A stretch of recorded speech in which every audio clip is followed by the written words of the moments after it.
ଆଜି ଆମେ ଶୁଣିବା ଫକୀରମୋହନ ସେନାପତିଙ୍କ ରଚିତ କ୍ଷୁଦ୍ର ଗଳ୍ପ ଗାରୁଡ଼ି ମନ୍ତ୍ର।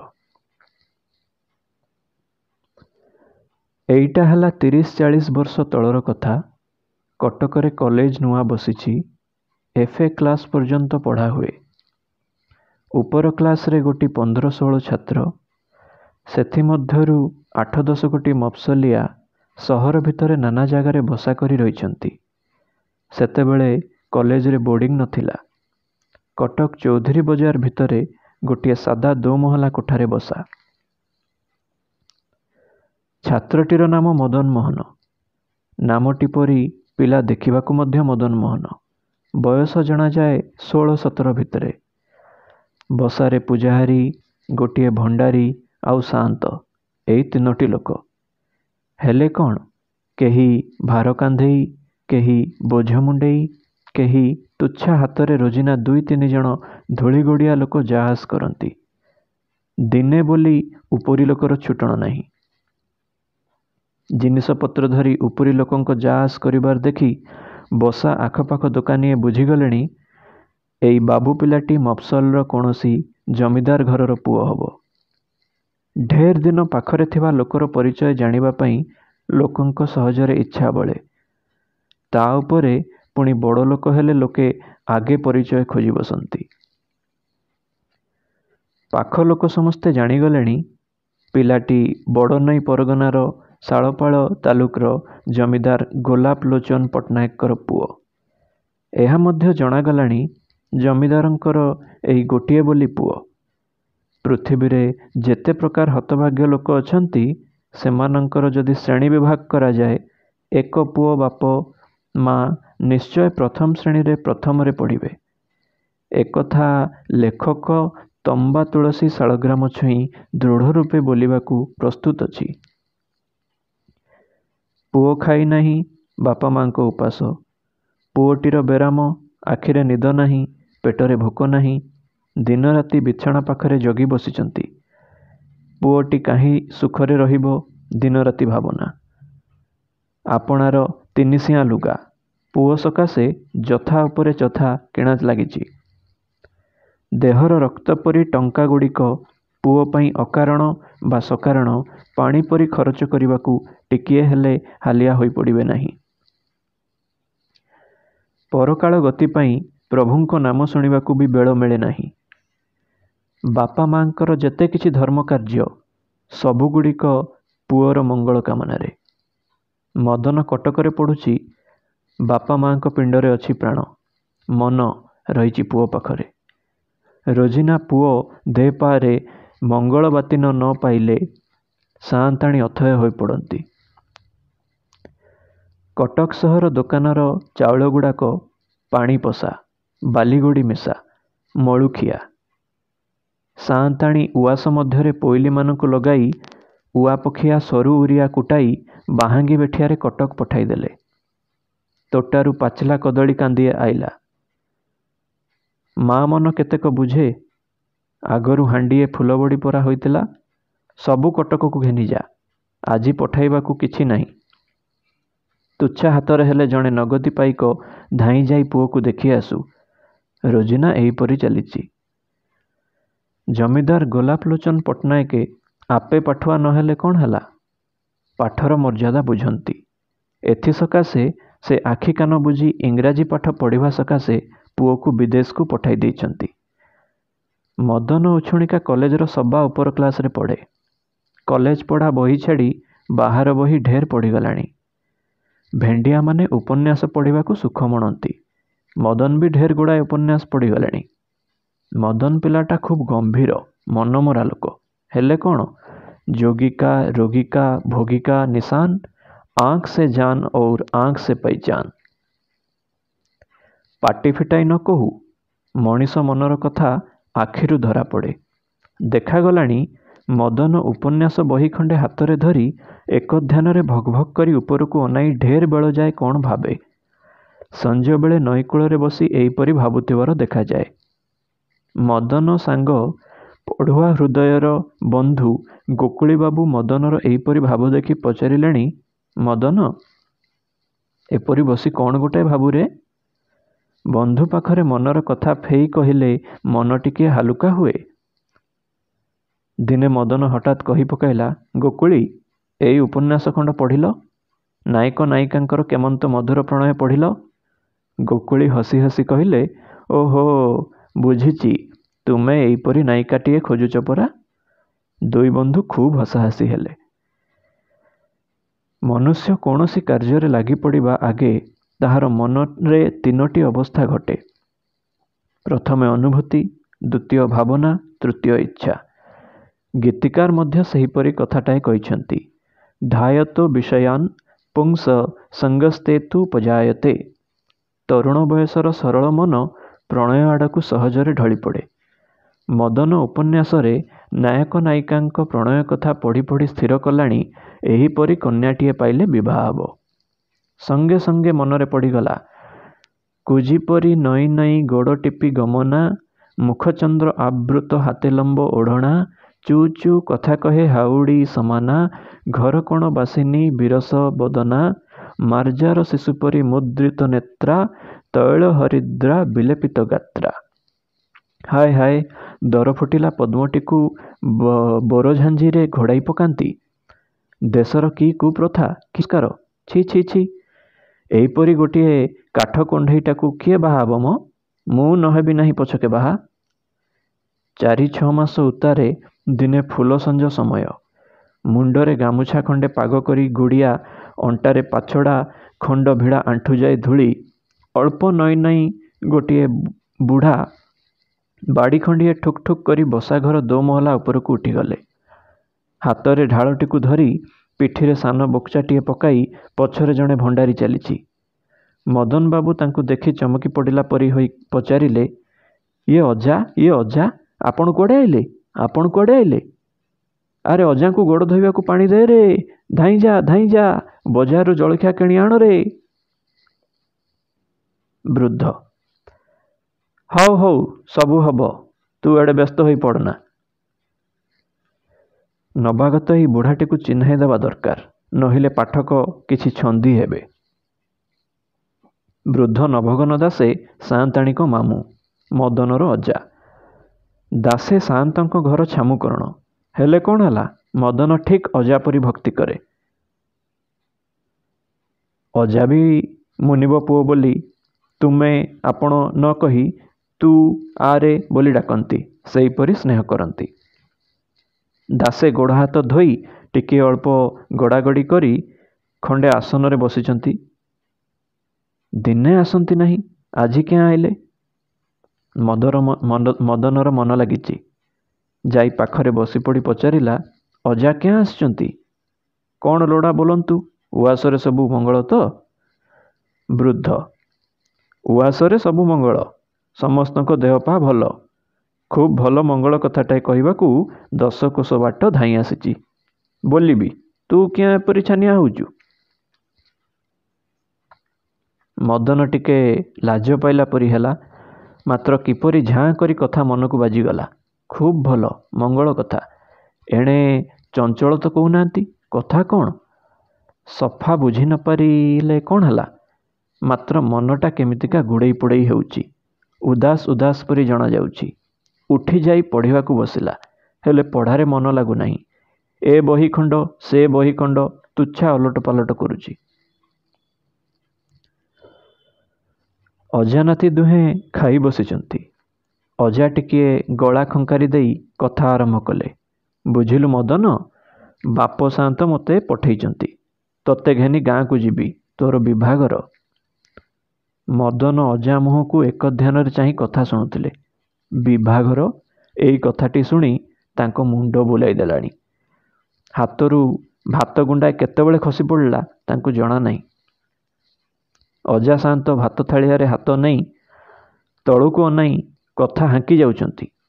मदन कथारे कथा गुड़िक पशुची कि नहीं तांकू जणा। मंगलपुर जमीदार रामदास दासकर कन्याटीर एई 15 बरस पशिची। खूब डौल, गोटिए काठीरे गढ़ा, चंपा फूल परी रंग, खूब पाठई, छांदकू छांद गीत मुहे मुहे हांकी जाए। देख मदन, मु ढेर आड़े लागी लागी तो पाई एई कन्याटी ठीक करिछि। कन्या को जेतेबेले देखिबू अजा सतुआ कि मिछुआ जानिबू। मो पाई बक्सिस दरकार, तो आड़ू अलगा गोटे बरमपुरी पाट जथा पाइबी। कौन कहूचु मदन? मदनर ज्ञान अच्छी जे से कथार उत्तर देव। बोध करू मन मध्यरे कहूची जथा ना तो मुंड बक्सिस पाइबू। मदन राति सारा बिछणारे पड़ी भाबुची, आखिरे निद नहीं। आजिकालिका इंग्राजी पाठुआ भेंडियाଙ୍କ ମଧ୍ୟରୁ ଗୋଟାଏ ଗୋଟାଏ ଅଦିନିଆ କଖାରୁ ବାହାରି ପଡ଼ନ୍ତି। ତାଙ୍କ ଜାଣିବାରେ ବାପଟା ମୂର୍ଖ, କିଛି ଜାଣେ ନାହିଁ। ସେମାନେ ଆପେ ଉପନ୍ୟାସିକ କନ୍ୟା ବାଛି ବିବାହ ହେବେ। କନ୍ୟାର ରୂପଗୁଣ ଘେନି ବାପ ସଙ୍ଗରେ ବୋଲାବୋଲି କରି ବସନ୍ତି। ମଦନ ସେପରି ଶ୍ରେଣୀରୁ ବାହାର। ଆଜି ଯାଏ ବାପର କୌଣସି କଥାରେ ଜବାବ ଦେଇ ନାହିଁ। ସେ ଗୋଟିଏ କଥା ଧରିଛି, ବାପ ପରି ମଙ୍ଗଳକାମୀ ତାହାର ଆଉ ଜଗତରେ କେହି ନାହିଁ। ଅନ୍ୟ ସ୍ୱାର୍ଥପର ଲୋକଗୁଡ଼ାଙ୍କ ପାଖରୁ କିଛି ଦୂରରେ ଥାଏ। ମାତ୍ର ମଦନ ବିଭାଘର କଥା ଶୁଣି ଟିକେ ଲାଜ ପାଇଲାଣି। ଅଜା ମୁହଁକୁ ଅନାଇ ପାରୁନାହିଁ। ବାପକୁ ଜବାବ ଦେବ କ'ଣ? ଢେର ଭାବି ଭାବି ଗୋଟାଏ କଥା ତାହାର ମନରେ ପଡ଼ିଗଲା। ମୋତେ ଭଲ କରି ଇଂରାଜୀ ପଢ଼ାଇବା ପାଇଁ ବାପା ଢେର ଥର କହିଛନ୍ତି। ମଦନ ଟିକେ ଖୁସି ହେଲା। ଏହି କଥାଟିକୁ ସଂଖାଳି କରି ଶୋଇପଡ଼ିଲା। ତହିଁ ଆର ଦିନ ସକାଳେ ଅଜା ନାତି ଦୁହେଁ ଖାଇ ବସିଛନ୍ତି। ବୁଢ଼ା ମନରେ ବିଚାରିଲା, ପିଲାଟା ତ ଜବାବ ଦେଲା ନାହିଁ, କଥା କ'ଣ? ନାତିର ମନ ବିଳିବା ପାଇଁ ଅଜା କହି ବସିଲେ, ବୁଝିଲୁ ରେ ନାତି, ଏପରି ପରମା ସୁନ୍ଦରୀ, ଏପରି ପାଠୋଇ ପାତ୍ରୀ, ଏପରି ଭଲ ଘର ଭାଗ୍ୟକୁ ମିଳେ। ହେବ ନାହିଁ କିଆଁ? ବାପ ସାଆନ୍ତ ଯେପରି ପୁଣ୍ୟବନ୍ତ, ତୁ ଯେପରି ପିତୃଭକ୍ତ ଧାର୍ମିକ ପିଲା, ତୋତେ କନ୍ୟା ମିଳିବ ନାହିଁ ଆଉ କାହାକୁ ମିଳିବ? ଦିନେ ହେଲେ ବାପ ସାଆନ୍ତଙ୍କ କଥାରେ ନା ପଦ ତୋ ମୁହଁରୁ କାଢ଼ି ନାହୁଁ। ଏଥିଲାଗି ଦେଶଯାକ ତୋର ପ୍ରଶଂସା। ତୁ ପିଲାଟା ହେଲେ କ'ଣ ହେଲା, ସବୁ ଶାସ୍ତ୍ର ବୁଝୁ ଜାଣୁ। ଶାସ୍ତ୍ରରେ ଲେଖା ଅଛି, ବାପ ଯେଉଁ ପୁଅ ପ୍ରତି ସନ୍ତୁଷ୍ଟ, ସବୁ ଦେବତା ଠାରୁ ସେ ବର ପାଏ। ଆଉ ଗୋଟିଏ କଥା ବୁଝିଥା, ଏପରି ପାତ୍ରୀ ହାତରୁ ଥରେ ବାହାରିଗଲେ ଆଉ କେବେ ମିଳେ ନାହିଁ। ବାପା ସେଥିପାଇଁ ଚଞ୍ଚଳ ହୋଇପଡ଼ିଛନ୍ତି। ସ୍ୱୀକୃତି ହୋଇଗଲାଣି। ଆସନ୍ତା ମକର 17 ଦିନ ଶୁକ୍ଳ ଦଶମୀକୁ ଲଗ୍ନ। ତେଣିକି ଲଗ୍ନ ନାହିଁ, ଆଉ ତୋର ଯୋଡ଼ା ବୟସ ପଡ଼ିବ, ବର୍ଷେ ବିବାହ ବନ୍ଦ। ଯା ସ୍କୁଲ ମାଷ୍ଟରକୁ କହି ବୋଲି ତୋ ପୋଥିପତ୍ର ଘେନିଆ। କାଲି ସକାଳେ ଚାଲିଯିବା। ଆଉ ଦିନ ନାହିଁ, ମଝିରେ ମାସ ଯୋଡ଼ାଏ। ମଦନ ବାବୁ ମୁଣ୍ଡ ପୋତି ଧୀରେ ଧୀରେ କହିଲେ, ବାପା କହିଛନ୍ତି ମୁଁ ଭଲ କରି ଇଂରାଜୀ ପାଠଟା ପଢ଼ିବି। BA ପାସ୍ ଯାଏ ପଢ଼ିବାକୁ ମୋର ଇଚ୍ଛା। ବାହା ଫାହା ହେଲେ ମୋର ଆଉ ପାଠ ହେବ ନାହିଁ। ଅଜା, ହଁ ହଁ, ସେ କଥା ବି ଉଆସରେ ପଡ଼ିଥିଲା। ବାପା କହିଛନ୍ତି ତୋର ଆଉ ପଢ଼ିବା ଦରକାର ନାହିଁ। ଆଉ ତୋର BA FA ପାସ୍ ଫାସ୍ ଦରକାର କ'ଣ ରେ? ତୁ କ'ଣ ସରକାର ଘରେ ଚାକିରି କରିବୁ? ମଦନ ବାବୁଙ୍କ ସଂଖାଳି ସରିଲା। ଫଁ କରି ନିଶ୍ୱାସଟାଏ ପକାଇ ତୁନି ହୋଇ ବସିଲେ। ଅଜା କଥା ଶୁଣି ଜୋକ ମୁହଁରେ ଲୁଣ ଦେଲା ପରି ତୁନି ହୋଇ ବସିଲେ। ଜମିଦାରଙ୍କ ଉଅସର 4ଟା ପୁର। ବାହା ଦିନଠାରୁ ସାନ ସାଆନ୍ତଙ୍କ ପୁର ଅଲଗା ହୋଇଯାଇଛି। ମଝି ଦ୍ୱାରଟି କିଳିଦେଲେ 2 ପୁର ସମ୍ପୂର୍ଣ୍ଣ ରୂପେ ଅଲଗା ହୋଇଯାଏ। ମଦନ ବାବୁଙ୍କ ବିଭା କାଲି ପରି 4 ମାସ ହୋଇଗଲାଣି। ଦିନ ରାତି ପୁର ମଧ୍ୟକୁ ଯା ଆସ କରିବାକୁ ମଦନ ବାବୁଙ୍କ ଇଚ୍ଛା, କିନ୍ତୁ ରାତି ପହରକା ଆଗରୁ ପୁର ମଧ୍ୟକୁ ଯାଇପାରନ୍ତି ନାହିଁ। ବାହାର କଚେରୀ ଘର ଲଗା ଆପଣା ବୈଠକଖାନାରେ ବସି ପଢ଼ାପଢ଼ି କରୁଥାନ୍ତି। ମଦନ ମୋହନଟି ବଡ଼ ଲାଜକୁଳିଆ ପିଲା। ଦିନବେଳେ ଭିତର ଉଆସକୁ ଯିବା ସମୟରେ ପୋଇଲି ପରିବାରୀ ଗୁଡ଼ାକ କେହି ହସନ୍ତୁ ନ ହସନ୍ତୁ, ସେ ମନରେ କରନ୍ତି ଯେମନ୍ତ ପୋଇଲି ଗୁଡ଼ାକ ହସୁଛନ୍ତି। ଆଉ ଜମିଦାରଙ୍କ ଘର ପରି ଏହି ଉଆସରେ ଅକର୍ମା ଅସଭ୍ୟ ପୋଇଲି ଗୁଡ଼ାଏ ବି ଢେର। ସେଗୁଡ଼ାଙ୍କର ଆଉ ପାଇଟି କ'ଣ? ଏ ତ ଗଲା ଗୋଟାଏ କଥା। ବଡ଼ କଥାଟା ଏହି ଯେ ପଦୀଟା ବହୁ ପାଖେ ପାଖେ ଜୋକ ପରି ଲାଗି ରହିଛି। ପଦୀଟା ପୋଇଲି ହେଲେ କ'ଣ ହେଲା, ତାହାର ଗୁଣ ଢେର। ଗାଁରେ ତାର ନାମଟାକ ଅଛି। ଗାଁ ମଧ୍ୟରେ କୌଣସି ସାଆନ୍ତଙ୍କ ଝିଅ ବିଭାଘର 10-15 ଦିନ ଆଗରୁ ମା ସାଆନ୍ତାଣୀ ପଦୀକୁ ଡକାଇ ଝିଅ ପାଖରେ ରଖିଦିଅନ୍ତି। ଶାଶୁ ଘରକୁ ଯିବାବେଳେ ଝିଅ କାହାକୁ ଧରି କି କଥା କହି କିପରି ବାହୁନିବ, ଶାଶୁ ଘରେ କେତେ ଓଢ଼ଣା ପକାଇ କିପରି ନଈ ନଈ ଚାଲିବ, କିପରି ଚୁ ଚୁ କଥା କହିବ, ଏସବୁ ସଦ୍ଗୁଣ ଶିଖାଇବାକୁ ପଦୀକୁ କେହି ବଳିଯିବ ନାହିଁ। ନିତାନ୍ତ ପରିତାପର ବିଷୟ, ଶିକ୍ଷାର ବିଶେଷରେ ସ୍ତ୍ରୀ ଶିକ୍ଷାର ବହୁଳ ପ୍ରଚାର ଯୋଗୁଁ ପଦୀ ଶ୍ରେଣୀ ଗୁଣବତୀମାନଙ୍କ ଦାନାପାଣି ପ୍ରାୟ ଉଠିଗଲାଣି। ଝିଅ ବିଭା ହୋଇ ଆସିବା ବେଳେ ମଙ୍ଗଳପୁର ତାଲୁକର ଜମିଦାରଣୀ ପଦକାନିରେ ଆଖି ପୋଛି ପକାଇ କହିଲେ, ଶୁଣୁ ପଦୀ, ମନି ତୋତେ ଲାଗିଲା, ବୁଝି ସାବଧାନ, ଝିଅର ଢଙ୍ଗଢାଙ୍ଗ ଲାଜସରମ କଥାରେ ଯେମନ୍ତ କେହି ତୁଣ୍ଡ ନ ଫିଟାଏ, ଆମ ବଂଶକୁ ନିନ୍ଦା ବୋଲଣା ନ ଆସେ। ପଦୀ ଖୁବ୍ ଗର୍ବରେ ମୁରୁକି ହସଟାଏ ହସି କହିଲା, ଆଜ୍ଞା ମଣିମା, ଏକଥା କ'ଣ ଆଜି ପଦୀକୁ ଶିଖାଇ ଦେବେ? କନ୍ୟାଟିର ନାମ ମୋହିନୀ, ରୂପରେ ଗୁଣରେ ବି ସେହିପରି ମୋହିନୀ। ମଦନବାବୁଙ୍କ ମନକୁ ବଡ଼ ଲାଗିଗଲାଣି। ଭାରି ଇଚ୍ଛା ବୋହୂଟିକୁ ଭଲ କରି ପଢ଼ାଇବେ, ସବୁବେଳେ ଦୁଇଜଣ ବସି କଥାଭାଷା ହେବେ, ସଞ୍ଜବେଳେ ତୋଟାରେ ବୁଲିବେ। ଉପାୟ କ'ଣ? ପଦୀଟା ତା ସାଙ୍ଗେ ସାଙ୍ଗେ ଲାଗି ରହିଛି। କ'ଣ ମନ୍ତ୍ର ପଢ଼ାଉଛି ସେହି ମୂର୍ଖ ବୋହୂଟା ବି ଆଖି ଫିଟାଉ ନାହିଁ କି କଥା କହୁନାହିଁ। ଦିନେ ମଦନବାବୁ ଆପଣା ପଢ଼ାଘରେ ବସି କ'ଣ ଭାବୁଥିଲେ, ହଠାତ୍ ଖୁସିଟାଏ ହୋଇ ପାଟି କରି କହି ପକାଇଲେ, ବେଶ୍ ଉପାୟ ମନରେ ପଡ଼ିଛି, ବେଶ୍ କଥା, ବେଶ୍ କଥା। ମଦନବାବୁ ପ୍ରତିଦିନ ରାତି ପହରକ ସରିକି ଉଆସ ଭିତରକୁ ଆସୁଥିଲେ। ଏଣିକି ଢେର ଥର ମଠ ହୋଇଗଲାଣି। ଦିନେ ଦିନେ ଦେଢ଼ ପହର ବି ଗଡ଼ିଯାଏ। ଦିନେ ପଦୀ ପଚାରିଲା, ହଇଲୋ ଶୁକ୍ରୀ, ସାଆନ୍ତ ମଣିମାଙ୍କ ଉଆସ ଭିତରକୁ ବିଜେ ହେବା ଦିନେ ଦିନେ ମଠ ହୁଏ କିଆଁ? ବଡ଼ ଉଆସରେ ଢେର ଗୁଡ଼ାଏ ପୋଇଲି, ମାତ୍ର ସାନ ସାଆନ୍ତଙ୍କ ଉଆସକୁ କେହି ଯାଆନ୍ତି ନାହିଁ। ପୁଅ ଗୋଳମାଳକୁ ଭଲ ପାଏ ନାହିଁ। ଏଇଥିପାଇଁ ମା ସାଆନ୍ତାଣୀଙ୍କ ମନା, କେହି ପୋଇଲି ସାନ ସାଆନ୍ତୀଙ୍କ ଉଆସ ଭିତରକୁ ଯିବେ ନାହିଁ। କେବଳ ଶୁକ୍ରୀ ପୋଇଲିକୁ ନମଦ କରିଦେଇଛନ୍ତି, ସବୁବେଳେ ବୋହୂ ପାଖରେ ଥାଏ। ପାଠଘରେ ସାନ ସାଆନ୍ତ ଓ ଶୁକ୍ରୀ ନିରୋଳାରେ ବସି ଢେର ବେଳ ଯାଏ କ'ଣ ଫସର ଫାସର ହେଉଥିବାର କେତେଥର ଦେଖାଗଲାଣି। ପଦୀ ପଚାରିବାରୁ ଶୁକ୍ରୀ କହିଲା, ତୁ ଶୁଣିନାହୁଁ କିଲୋ ପଦୀ ଅପା, ସାଆନ୍ତ ମଣିମା ଗାରିଡ଼ି ମନ୍ତ୍ର ଫୁଙ୍କିବାକୁ ଯାଆନ୍ତି ପରା। ପଦୀ, ଗାରିଡ଼ି ମନ୍ତ୍ର କ'ଣ ଲୋ? ଶୁକ୍ରୀ, କ'ଣ କି, ଏଇ ଦେଶରେ ଏଇ ଖରାଦିନିଆ ଚିତ୍ରାନାଗ ଢେର ବାହାରି ମଣିଷକୁ ଦଶି ଦିଅନ୍ତି। ସାଆନ୍ତଙ୍କୁ ଗାରିଡ଼ି ମନ୍ତ୍ର ଜଣା, ଫୁଙ୍କିଦେଲେ ବିଷ ଉଡ଼ିଯାଏ। ପଣକୁ ପଣ ରୋଗୀ ଭଲ ହୋଇଗଲେଣି। ଆଉ କ'ଣ କହିବି ପଦୀ ଅପା, ଏଇ ପାଖ ଗାଁ ମିଛୁପୁର ପୁଞ୍ଜାଏ ବୋହୂ ଠକ୍ ଠକ୍ କରି ମରିଗଲେ। କେଡ଼େ ସୁନ୍ଦର ବୋହୂ ଗୁଡ଼ାକ, ଆହା ଆହା। ପଦୀ, ହଁ ଲୋ ଶୁକ୍ରୀ, ସେଗୁଡ଼ାକ ସାନ ସାଆନ୍ତ ମଣିମାଙ୍କୁ କିଆଁ ବାତିନ କରିଦେଲେ ନାହିଁ?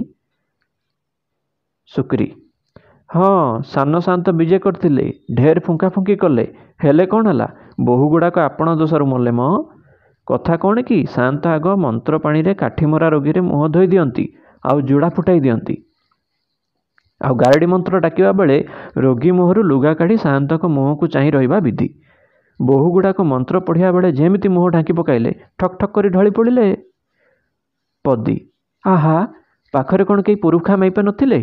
ବୋହୂ ମୁହଁ ଢାଙ୍କିବା ବେଳେ ତା ହାତ ଧରି ପକାଇଲେ ନାହିଁ କିଆଁ? ଜୀବନ ବଡ଼ ନା ଲାଜ ବଡ଼? ଆପଣା କିଆକୁ ଇଲାଜ କିଆଁ? ହଁ ଲୋ ଶୁକ୍ରୀ, କାଠିମରା ରୋଗୀର ମୁଣ୍ଡ ବାଳ ଫିଟାଇ ଦିଅନ୍ତି, ମୁଁ ଜାଣେ। ଶୁକ୍ରୀ, ପଦୀ ଅପା, ତୁ ତ ରୋଜିନା ସଞ୍ଜ ବାଦେ ନୀତି ବଢ଼ାଇବା ଲାଗି ବୋହୂ ସାଆନ୍ତାଣୀକୁ ତୋଟା ଆଡ଼େ ଘେନି ଯାଉ, ହାତରେ ଗୋଟିଏ ଆଲୁଅ ଘେନିଗଲେ ଭଲ ହୁଅନ୍ତା ପରା। ପଦୀ, କ'ଣ କହିଲୁ ଲୋ ଶୁକ୍ରୀ, କ'ଣ କହିଲୁ? ଏଡ଼େ ମହତ ଘର ପୋଇଲିଟାଏ ହୋଇ କ'ଣ କଥାଟା ମୁହଁରେ ଧରିଲୁ? ଦେଶରେ ମୁଲକରେ ଗୋଟିଏ ନିନ୍ଦା ଚହଳ ପଡ଼ିଯିବ ଯେ, ହାଟୁଆ ଘର ଝିଅଟା ପରି ମଶାଲ ଜାଳି ବାଡ଼ିଆଡ଼େ ଯାଏ। ମା ସାଆନ୍ତାଣୀଙ୍କ କାନରେ ବାଜିଗଲେ କ'ଣ ମୋ ଚୁଟି ପିଠି ରହିବ? ଆମ ଉଆସରେ ତ ବୋଡ଼ିକୁ ବୋଡ଼ି ପୋଇଲି, ମା ସାଆନ୍ତାଣୀ ବାଛି ବାଛି ମୋତେ ସାଙ୍ଗରେ ଦେଲେ କିଆଁ?